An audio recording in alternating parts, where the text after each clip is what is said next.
اچھا ورک صاحب یہ بتائیں اس وقت سب سے جو زیادہ پرابلم کیونکہ تحصیل پسرور ایک زرعی تحصیل ہے، پسماندہ تحصیل ہے، اس وقت جو کسان ہیں ان کی گندم کی فصل تیار ہے، لوگوں نے اپنے گھروں میں رکھی ہوئی ہے، تو آپ نے اس حوالے سے کوئی بات کی ہے اپنے لیول؟ جی بالکل، میں نے اسمبلی میں بھی بات کی ہے اور میں نے میڈیا میں بھی یہ بات کی ہے کہ کسانوں کو جو حکومت نے ریٹ فکس کیا ہے 3900 کم از کم وہ ضرور ملنا چاہیے۔ میں نے یہ بات کی کہ اگر ہم یہ قیمت کنٹرول کرتے ہیں کہ کوئی زیادہ نہ بیچے، زیادہ قیمت پہ نہ بیچے، تو کم از کم جو قیمت مقرر ہے اس پہ تو بکنی چاہیے نا۔ اور کسان بیچارے کے تو پیسے پورے نہیں ہو رہے، منڈی میں 2800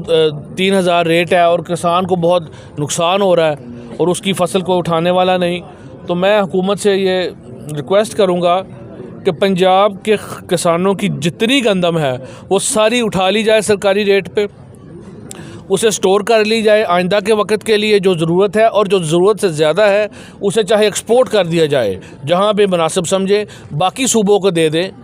افغانستان ہم ایکسپورٹ کر سکتے ہیں، ان کی بڑی ریکوائرمنٹ ہے، لیکن ہمارے کسان کو زندہ رکھنے کے لیے اور ان کی مالی مسائل حل کرنے کے لیے ان سے گندم لینا بہت ضروری ہے، اور اس سے ہمیں معاشی طور پر بھی فائدہ ہوگا اور سیاسی بھی فائدہ ہوگا کہ جو ہمارا رورل جو دیہاتی علاقوں کے ہمارے ووٹر ہیں ان کو بہت بڑا ایک ایج ملے گا، بینیفٹ ملے گا، اور ہمیں فائدہ ہے سیاسی طور پر۔ ورک صاحب یہ بتائیں یہ بحران پیدا کیوں ہوا ہے، وجہ کیا بنی؟ وجہ یہ بنی کہ جو پچھلی حکومت تھی نگران، انہوں نے کافی بڑی تعداد میں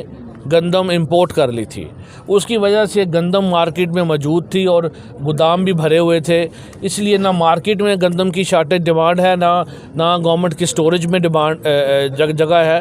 تو اس کی وجہ سے پرابلم بنی ہے۔ لیکن حکومت نے اس پہ کمیٹی بنا دی ہے، وفاقی حکومت نے، اور وہ اس کی انویسٹیگیشن کر رہے ہیں، اور مجھے پوری امید ہے کہ جو ذمہ داران ہیں ان کا تعین بھی ہوگا، انہیں سزا بھی ملے گی۔ بہت شکریہ۔